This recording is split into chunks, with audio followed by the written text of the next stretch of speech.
Face à face, toutes les semaines, tous les dimanches, un invité, son actualité des 7 derniers jours, son avis, ses projets. Pourquoi il a cessé de participer depuis janvier 2019 aux activités du PPRD? Est-il toujours membre du parti cher à Joseph Kabila? Que pense-t-il de la proposition de loi Tchiani?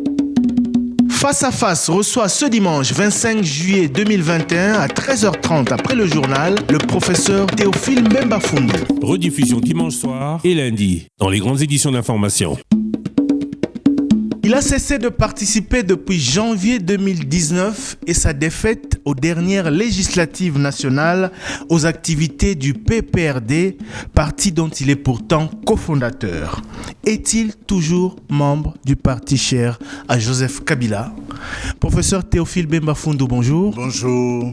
3 ans d'absence dans les médias pour un acteur politique de si grande importance qui a occupé depuis les années Mzé, je dirais même les années Mobutu, la scène politique, qui a occupé des postes importants à tous les niveaux. Comment vous pouvez justifier cela? Je le justifie par ce que j'ai vécu aux dernières élections, 2018. Nous sommes allés aux élections et j'ai été voté. La population du territoire d'Ekenge sait très bien que j'ai été élu, mais je n'ai pas été proclamé.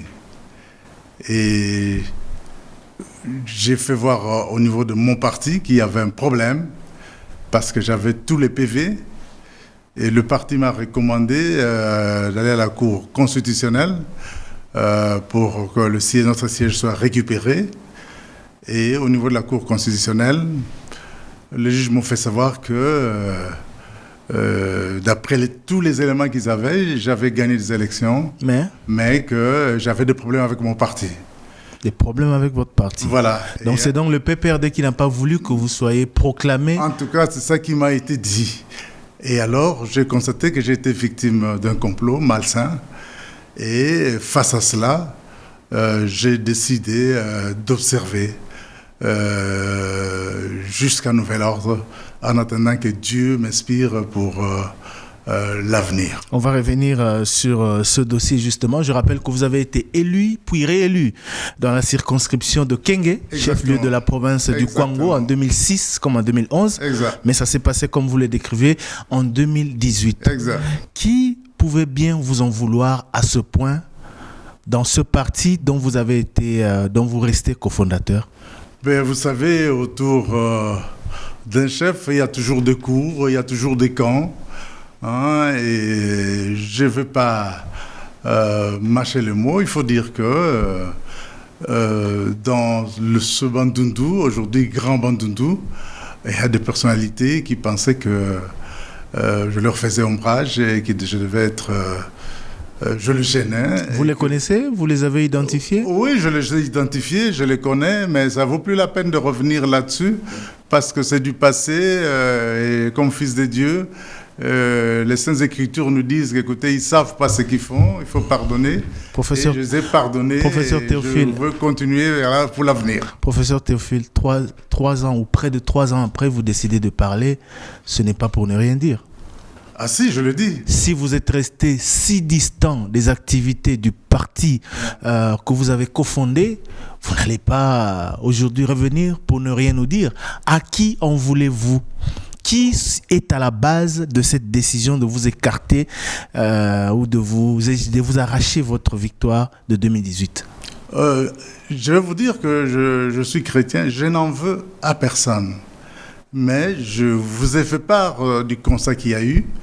Sachez qu'il est connu de tout le monde qu'à l'époque, mes rapports, soit avec le président de l'Assemblée nationale de l'époque, le gouverneur de la ville de l'époque, André Kimbuta, voilà, que vous avez lancé en politique. Eh bien exactement. Bon, lancé, dans tout le cas, c'est un frère. Mais voilà, mais ça arrive, il paraît en politique.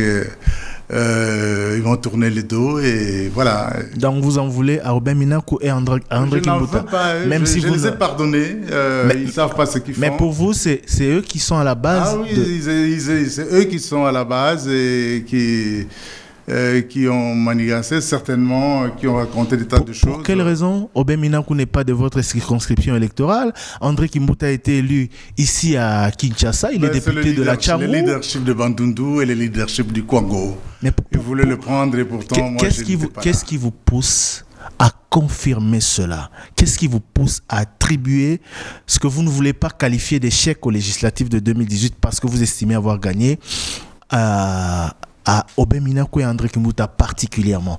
Mais parce que j'ai tous les PV, j'ai encore les syllabus chez moi à la maison.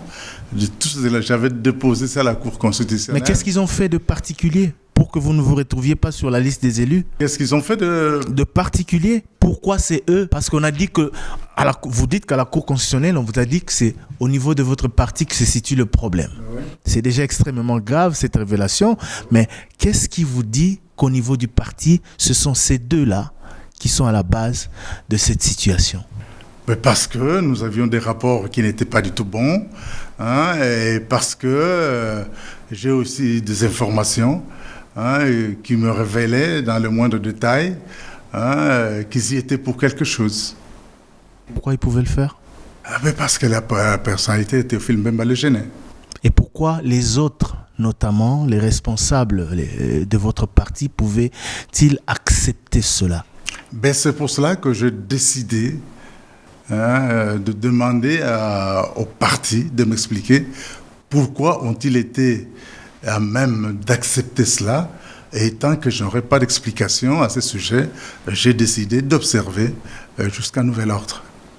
Vous avez eu quel retour du parti après avoir eu cette révélation de la Cour constitutionnelle? Le retour du parti, c'est de considérer que voilà, et aussi ne comprenaient pas que cela puisse arriver, mais puis c'était la volonté qu'il fallait accepter. Mais je leur ai dit que ça ne peut pas se passer comme ça pour ce que je suis comme un des principaux cofondateurs de ce parti et que donc j'ai mérité des explications claires et que j'attends encore jusqu'à ce jour.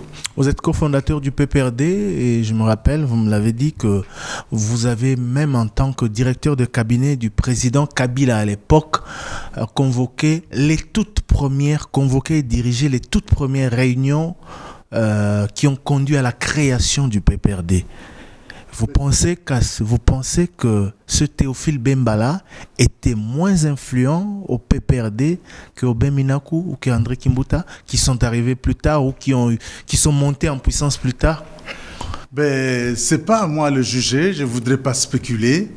Ce que je vous dis, c'est que c'est le parti du président Joseph Kabila, qui est le président national de ce parti.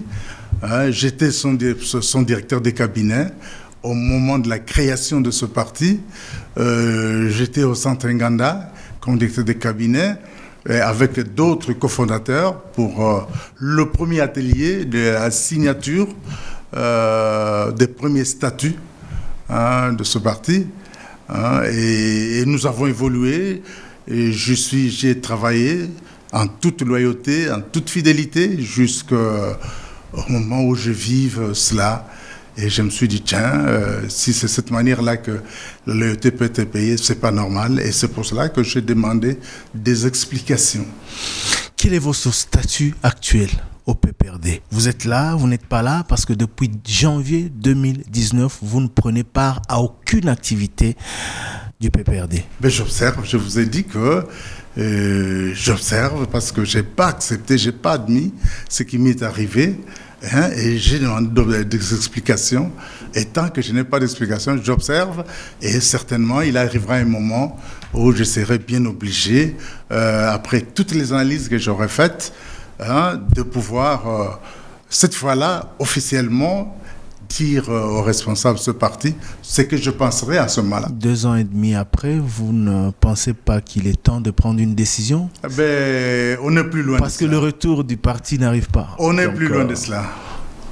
On n'est plus loin de cela. Ça veut dire que vous êtes, on va dire, un pied dedans, un pied dehors, déjà? Non, vous êtes déjà en train de partir du PPRD. Je n'ai pas un pied dedans, un pied dehors. Je suis un homme loyal, je suis resté loyal. Je n'aime pas la transhumance, je ne trouve pas que c'est une solution. en politique, souvent, ça crée l'instabilité. Hein, quand j'aurai à prendre une position, je me référerai à ceux qui ont en charge la gestion de ce parti pour leur dire ce que je pense. Depuis, vous n'avez jamais échangé avec Emmanuel Ramazani Shadary? Non, je n'ai jamais échangé avec Emmanuel Shadary. Depuis, vous n'avez jamais rencontré Joseph Kabila pour en parler? Non, je n'ai pas rencontré Joseph Kabila depuis. Lui non plus ne vous a pas contacté pour vous demander des explications quant à votre absence prolongée? Vous savez, avec tout ce qui s'est passé, je pense que ce n'est pas à moi de pouvoir penser ou de pouvoir dire ce qu'il veut de moi, mais je vous dis tout simplement que je n'ai jamais eu ces contacts-là. Donc, depuis 2019, aucun contact 2019, avec les responsables du parti, Shadary, ni avec Joseph Kabila. Voilà. Avant de clore ce chapitre électoral, qu'est-ce que vous pensez justement en tant que haut cadre et cofondateur du PPRD de la défaite d'Emmanuel Ramazani Shadary en 2018? Vraiment, vous remontez, nous sommes en 2021. On a parlé des législatives. Ben, écoutez, vous avez aujourd'hui, oui. Oui, mais la CENI l'a pas. À qui attribuez-vous la responsabilité au niveau interne en tant que connaisseur de ce parti, cofondateur? À qui attribuez-vous la responsabilité de cet échec? Ben, c'est le peuple a décidé, a exprimé son suffrage et il ne l'a pas porté sur Shadary, il l'a porté sur d'autres personnes. Et donc, il avait pourtant les chemins balisés, candidat au pouvoir, il avait déjà tout pour, tout à son avantage pratiquement. D'ailleurs, certains de ses concurrents les lui reprochaient. Vous êtes professeur d'université, vous n'allez pas me dire qu'après, avec tout ce temps de silence, vous n'avez pas pu réfléchir sur les causes qui ont amené votre parti à cet échec cuisant et historique. Non, pour être vrai, il faut reconnaître que la candidature de Emmanuel Shadary est sortie pratiquement à la clôture de dossiers, n'est-ce pas?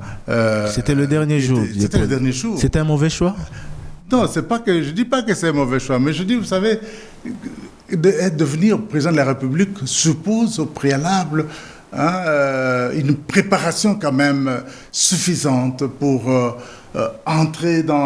sensibiliser la population, entrer dans l'esprit des populations, faire connaître ses idées, sa vision. Même si on vient d'un parti, le peuple veut aussi savoir qu'est-ce que vous-même vous apporterez, de quoi vous serez capable par rapport à l'idéologie de votre parti.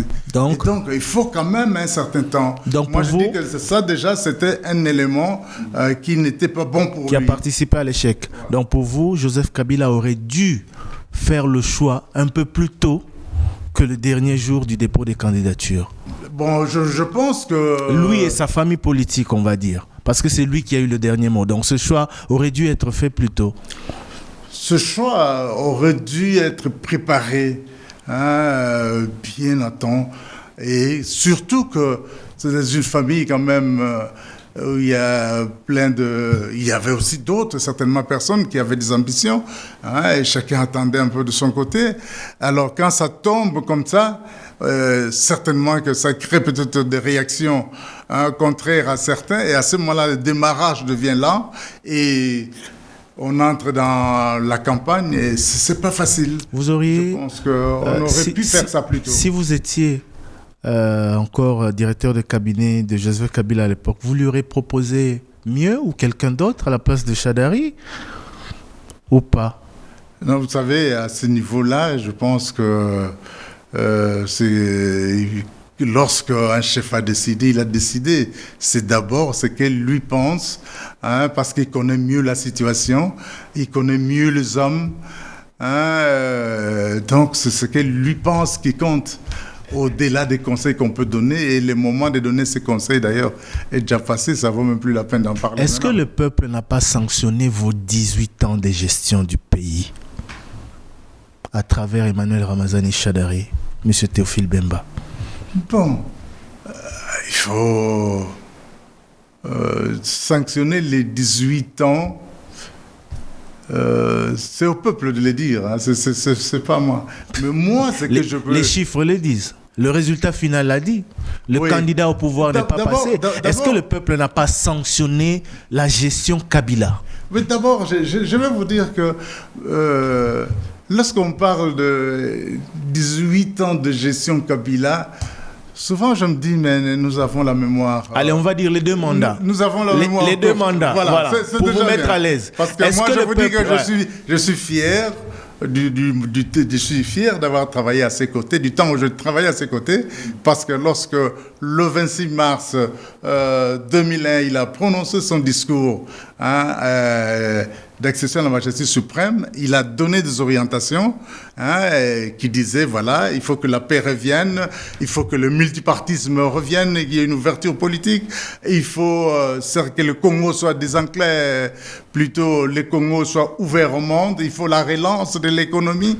Eh bien, tout ce qu'il a fait, il a respecté. C'est ce qui nous a conduit au dialogue intercongolais. D'accord. Je vais dialogue intercongolais.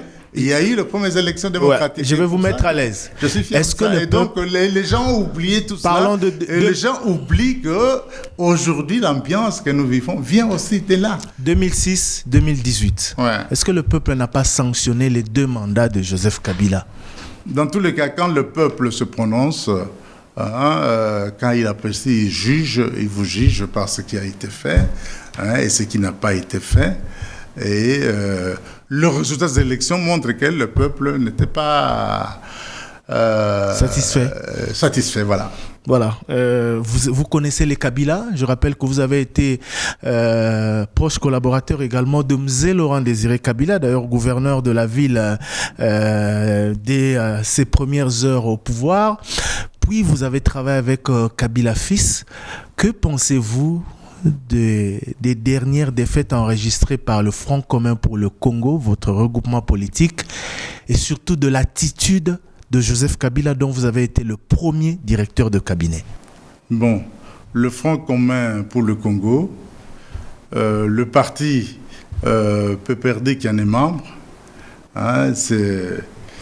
je n'ai pas participé aux réunions de FCC, je ne suis pas dans l'exécutif de FCC. Mais vous êtes un politicien d'expérience, vous êtes un observateur de la vie politique. Je voudrais quand même vous le dire, parce que je n'aime pas spéculer, je n'aime pas inventer, je préfère parler avec en toute responsabilité, et c'est pour ça que je relève cela. Et donc, si je devais apporter un jugement, le jugement que j'ai apporté, c'est de dire que ce qui est arrivé au FCC, ou ce qui est arrivé au PPRD, nécessite une introspection profonde du parti, mais aussi des FCC, pour des réformes profondes à son sein. Qu'est-ce que vous recommandez particulièrement, soyons pragmatiques parce que le temps joue contre nous, qu'est-ce que vous recommandez pratiquement au niveau du PPRD et du FCC? Au niveau du PPRD, ce que je recommande sincèrement, c'est un débat sérieux, une évaluation sérieuse. Ça n'a pas déjà été fait à Lubumbashi? Peut-être, bon, en tout cas, ils se sont retrouvés à Lubumbashi, il y a eu des rapports, je crois qu'ils ont eu le son de cloche, mais je crois que c'est plus qu'une simple messe. Où on assiste, on applaudit, et puis on fait des rapports. Non, il faut des discussions très très sérieuses pour des réformes sérieuses et envisager, regarder les textes qui régissent, voir comment la gestion a été faite et envisager l'avenir. Certains souhaitent un changement profond, notamment les départs de tous ceux qui gèrent le parti aujourd'hui. Tout ceci et même le regroupement FCC. Tout ceci, pour bien le faire, il faut des discussions sérieuses à leur sein, au sein du PPRD, au sein des FCC, et pour avoir les lignes de sortie plus intéressantes pour l'avenir. Vous êtes d'accord? Si on le fait comme ça, vous êtes d'accord avec la façon dont le parti est géré aujourd'hui, en tant que cofondateur? Avec ce qui est arrivé depuis les élections 2018, et ce qui est arrivé au niveau des FCC, et ce qui s'est passé maintenant avec l'avènement de l'Union sacrée où près de 200 députés nationaux sont partis, Ça suppose qu'il y a des problèmes et il y a des choses qui doivent changer. Et donc le parti n'est pas bien géré. Il y a des choses qui doivent changer. Le regroupement n'est pas bien géré. C'est ce qui appelle à ce qu'il y ait des réflexions profondes. Ma deuxième question, c'était sur l'attitude de Joseph Kabila, dont vous avez été le premier directeur de cabinet. Il est resté silencieux, comme à son habitude, depuis la débâcle, la rupture d'abord de la coalition, puis toutes les défaites enregistrées par sa famille politique, qui se retrouve aujourd'hui, par miracle, à l'opposition. Comment vous jugez son attitude ? Je pense, je ne l'ai pas rencontré depuis, donc, mais s'il faut... Mais vous le connaissez. Vous avez été son plus proche collaborateur à un moment. Oui. À un moment important. Il prend encore le temps de réfléchir lui aussi, je pense.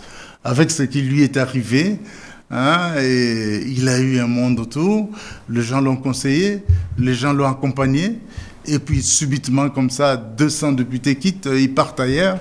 Et ça donne matière à réflexion, et je crois qu'il prend le temps de réfléchir peut-être avant d'envisager l'avenir. Peu comme moi-même j'observe. Est-ce que c'est la meilleure méthode? Parce qu'en politique, le temps est tellement précieux que rester silencieux sans rien dire aux siens ou sans véritablement révéler sa position peut jouer contre lui. Oui, mais entre-temps, il faut dire aussi que parfois, il n'est pas bon toujours de courir. Il vaut mieux partir à temps. Dernière question sur ce chapitre politique. Vous avez, on va dire, pris congé momentanément du PPRD. On attend votre décision finale. Vous attendez la réponse du parti par rapport à ce qui s'est passé aux législatives de 2018. Mais on sait qu'actuellement, quand on quitte la famille PPRD ou la famille Joseph Kabila, c'est pour traverser. Est-ce que ce n'est pas aujourd'hui l'occasion de nous préparer déjà à votre traversée vers l'Union sacrée de la nation? Je vous informe que j'étais ministre de la Recherche scientifique et technologique dans le gouvernement Tshisekedi, issu de la conférence souveraine. Et on a fait 3 mois et ça a pris fin. Et je vous informe que j'étais, avant d'être dans ce gouvernement, j'avais dit non au gouvernement de notre... Ngouldjaka, qui m'avait nommé ministre de l'enseignement supérieur en 1991. J'ai dit non, je ne prends pas part à ce gouvernement parce que je tenais au changement dans ce pays. Et c'est ce qui a fait d'ailleurs que à l'époque, le fait Tshisekedi m'avait connu et il m'a appelé dans son gouvernement issu de la conférence. Et revenant, j'étais rapporteur de l'Union sacrée de l'opposition radicale avec Feu Kibasa Maliba. Donc je sais ce qu'est l'Union sacrée, comment de l'Union sacrée on est passé à l'Issoral. Tout ça, c'est après l'Issoral, et après on l'a vu aussi comment ça s'est décomposé, au point où finalement lorsque l'AFDEL est arrivé, ce n'était plus l'Issoral, chaque parti devait assumer ses responsabilités. Et donc dire que je vais courir pour aller à l'Union sacrée, je crois que c'est mal me connaître. Tous ces éléments-là peuvent montrer que hier, vous avez été avec Tshisekedi père, avec l'opposition, et que donc demain, ce n'est pas impossible que vous y retourniez. Mais je sais que je veux dire que non, ce n'est pas ça que je veux dire. Je ne pense pas que là,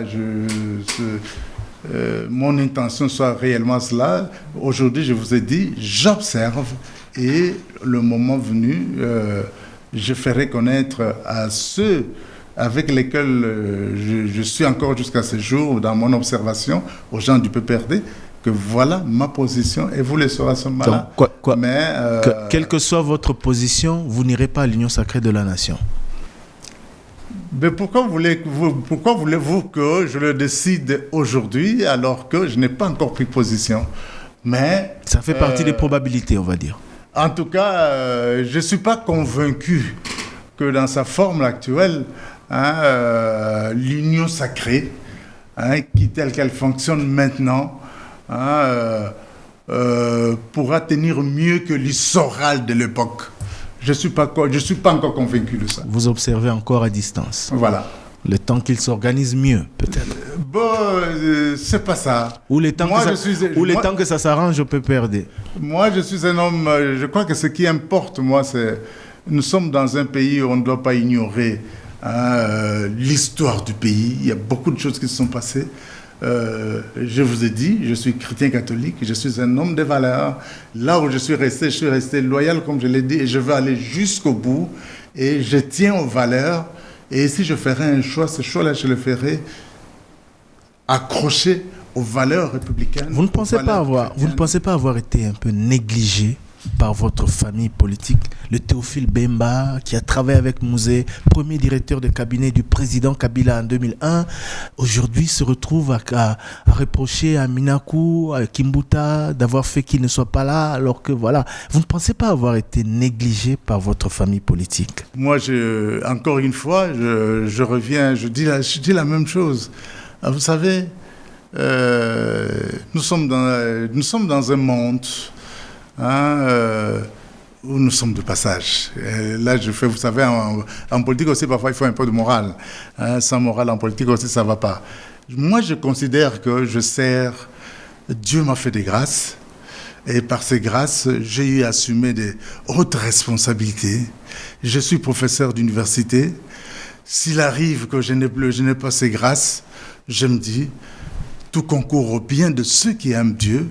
S'il y en a d'autres qui peuvent faire mieux que moi, qu'ils les fassent, mais pourvu que le peuple congolais trouve son compte. Et que dans tout ce que je ferai, pour les restes du temps que Dieu m'accordera encore, c'est toujours en tenant compte du fait qu'il faut savoir servir la nation, il faut savoir servir le peuple, il faut savoir être respectueux des valeurs, et particulièrement des valeurs républicaines.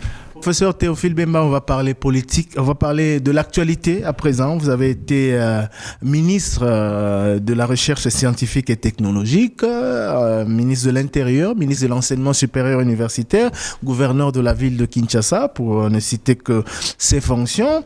Alors, l'actualité aujourd'hui, vous avez été également signataire au nom de la composante gouvernement de l'accord de Sun City.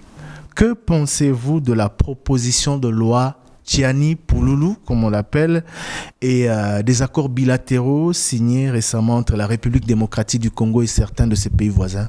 Est-ce que tout cela répond à l'esprit et à la lettre de l'accord de Sun City? L'accord de Sun City remonte du fait qu'en amont, il y a eu des problèmes. Et c'est comme ça que je dis toujours, quand on fait la politique, hier, aujourd'hui ou demain, faire un effort d'avoir à l'esprit l'histoire du pays. On ne doit pas oublier que dans ce pays, il y a eu le martyre de l'indépendance, il y a eu des sécessions. On ne doit pas oublier que dans ce pays, il y a eu des guerres de libération. On ne doit pas oublier qu'à un moment, les pays étaient pratiquement... divisé en trois, balkanisé. Il y a eu des mouvements politico-militaires qui ont fait qu'effectivement, avec le président Kabila, il y a eu cet accord, des dialogues intercongolais avec cet accord global et inclusif. Vous voulez aboutir à quoi? Et je voulais aboutir pour vous dire que cet accord nous a amené à ce qu'il faut une bonne armée, une bonne police, mais surtout un nouvel ordre politique. Et cet ordre politique, c'est l'ordre politique démocratique républicain. Et donc, maintenant, quand on veut faire une proposition de loi, vous parlez de la loi Tiani, il ne faut pas qu'on perde de vue tout cela. Et si on ne perd pas de vue tout cela, très rapidement, il y a des questions qui reviennent à l'esprit. Elle est opportune ou pas, cette loi? Première question. Tenant compte de tout cela. Justement, c'est la première question, plutôt que de réagir comme ça. La première des questions de savoir, est-ce qu'on remet en cause l'accord global inclusif ou pas? Et ça servit à quelque chose. Est-ce qu'on remet en cause... Je vous la pose parce que le débat est ouvert dans la classe politique. Certains disent qu'elle est opportune, d'autres non. Vous, en tant que signataire de l'accord global inclusif, que pensez-vous de l'opportunité ou non de cette proposition de loi?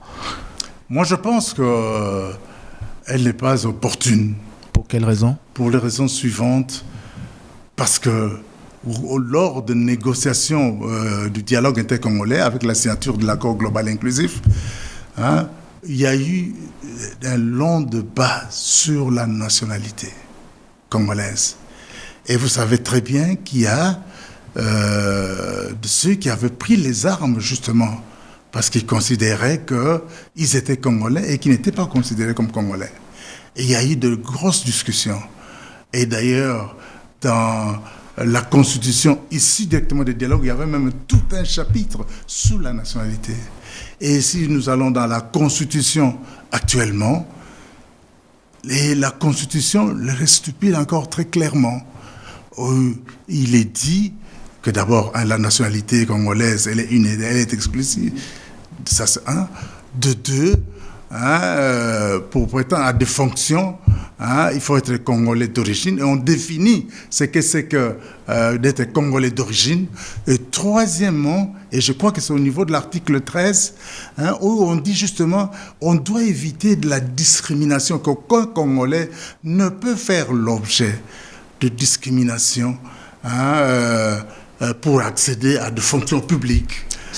Donc, il n'y a pas de demi-congolais. Ceux qui sont favorables à cette proposition de loi disent aussi que, tenant compte de l'histoire de la République démocratique du Congo et de quelques faits que vous évoquiez, ils la proposent pour éviter de l'infiltration au sommet de l'État ou à certains postes de responsabilité. Vous savez, aujourd'hui, les problèmes des Congolais,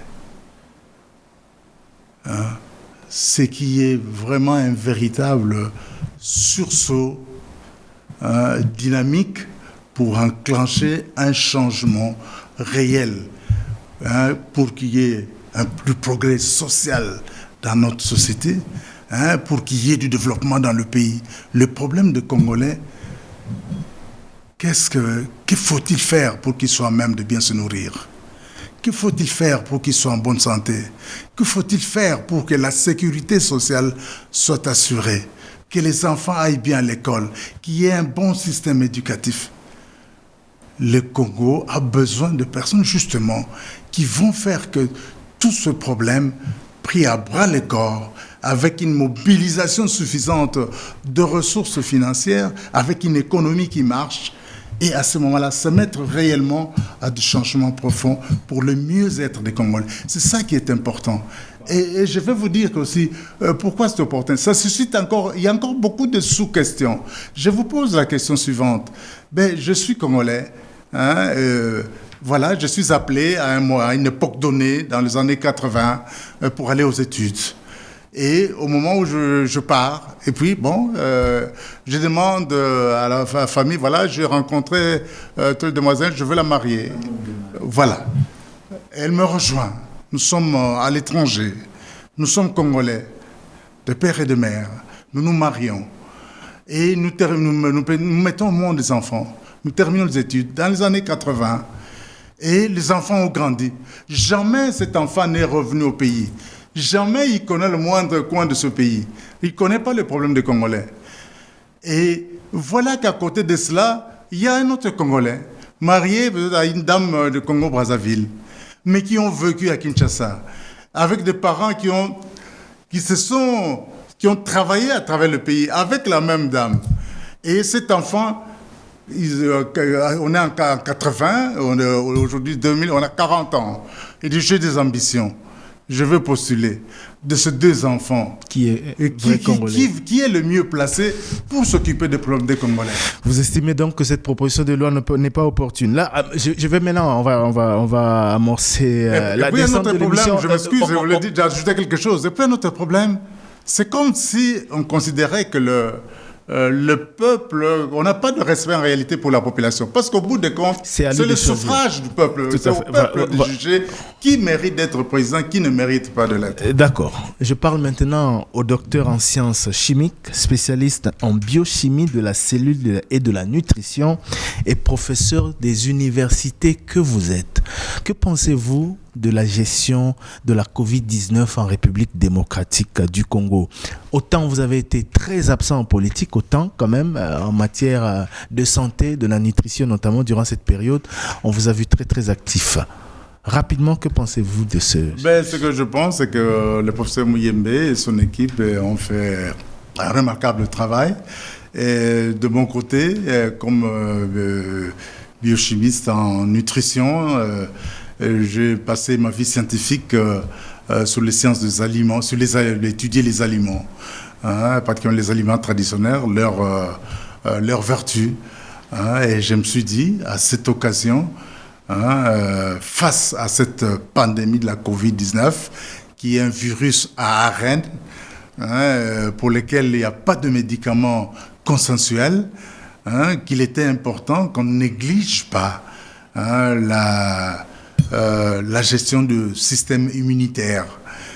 Parce qu'au bout de compte, lorsque vous avez une infection virale, très rapidement, l'organisme réagit. Qu'est-ce que vous recommandez justement,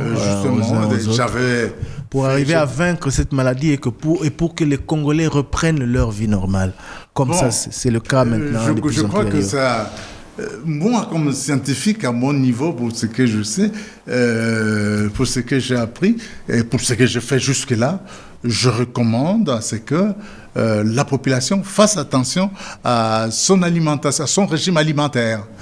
Il faut un régime alimentaire qui vous permette de doter votre organisme de nutriments qui vont renforcer votre système immunitaire. Et si le système immunitaire est au point, à ce moment-là, si la Covid arrive, vous pourrez mieux résister. Vaccin, vaccin, pas vaccin. Ça, c'est de la responsabilité d'un chacun, parce qu'on sait que même ceux qui ont le vaccin, ils arrivent aussi à tomber malades. Donc, voilà. On va terminer par votre chère province, le Kwango. Je ne pouvais pas ne pas vous poser cette question. Le Kwango, dont le chef-lieu est votre fief électoral, Kenge. Kenge, qui jusqu'à récemment n'avait même pas de morgue viable. Ça vous fait quoi, en tant que notable du coin, élu et réélu de Kenge dans la province du Kwango, de voir cette province à ce point pauvre, alors que vous avez assumé de grandes responsabilités dans ce pays, vous avez été élu et réélu pour le compte de cette province? Merci. Quand je vous entends parler, c'est comme si la responsabilité de développement d'une province dépend de l'acteur politique de cette province. Ce n'est pas ce que j'ai dit. Oui, mais pas ce que vous avez dit. Mais il y participe. Il y participe en tant que cadre, en tant qu'élu. Voilà. Donc, nous devons savoir que... L'échec de la province est votre échec parce que vous avez été élu en 2006, réélu en 2011. Non, vous faites partie de ceux qui doivent assumer cet échec. Je ne pense pas que c'est comme ça. Justement, ce n'est pas comme ça qu'il faut considérer les choses. La responsabilité du développement et du progrès dans le pays, et plutôt le développement et le progrès dans le pays, sont de la responsabilité du gouvernement. Central d'abord. Et les acteurs politiques des différentes provinces viennent effectivement s'associer à cette gestion. Quand dans le cas du Congo, puisque c'est du Congo dont on parle, c'est une province pauvre. C'est vrai qu'il a eu certains acteurs politiques, dont moi-même. Je vous informe, j'étais gouverneur de la ville de Kinshasa, un gouverneur de guerre. Il y a eu la guerre dans cette ville le 25, le 26 et le 27. On a travaillé pour la paix à côté de Joseph Kabila. Et la paix était là. Et on doit être content aujourd'hui qu'en vue de la situation d'insécurité qui est à l'Est, il y a la paix. Et il ne faut pas qu'on oublie ça. C'est un acquis important. Revenons sur Kenge. Alors, c'est pour vous dire que nous avons apporté ce que nous pouvions apporter au niveau national pour que aussi la population du Kwango vive dans la paix, dans la sécurité. Qu'est-ce qu'il faut pour que cette province décolle enfin? Qu'est-ce qu'il faut pour que cette province bouge? Il faut nécessairement un regard très attentif d'abord du pouvoir central, du gouvernement national, que dans la gestion, dans tout ce qui est projets qui se font dans le pays, qu'on tienne compte aussi de cette province. Ça, c'est de un. Donc, il y a des projets. C'est comme ça qu'il faut que la loi de péréquation fonctionne et qu'il y ait des moyens aussi qui arrivent dans cette province. Ça, c'est la première des choses. Et deuxièmement, il faut des acteurs politiques, effectivement, qui s'investissent pour veiller à ce que ce moyen arrive en province, maintenant qu'on est à l'heure de la reconstruction du pays. Et à ce moment-là, quand le moyen arrive, ensuite, au niveau de la province, il faut que ce moyen soit bien géré. Et enfin, je veux dire, il faut que la population prenne conscience aussi qu'elle aussi doit participer à ce qui se passe en province et non pas être spectateur. Vous me rejoignez pour dire que vous faites partie sinon du problème, mais en tout cas de la solution. En tant qu'acteur politique, en tant qu'élu, en tant que notable, en tant que cadre. Oui, je vous rejoins que certainement que je suis partie prenante, mais à cela, considérer que la responsabilité revient à tel ou tel autre acteur pas politique. Exclusivement, mais entre autres. Non, mais c'est qu'il faut aussi une plus grande cohésion. Bref, c'est un travail important qu'il y a à faire. Le Congo a encore du pain sous la planche, effectivement, pour avancer.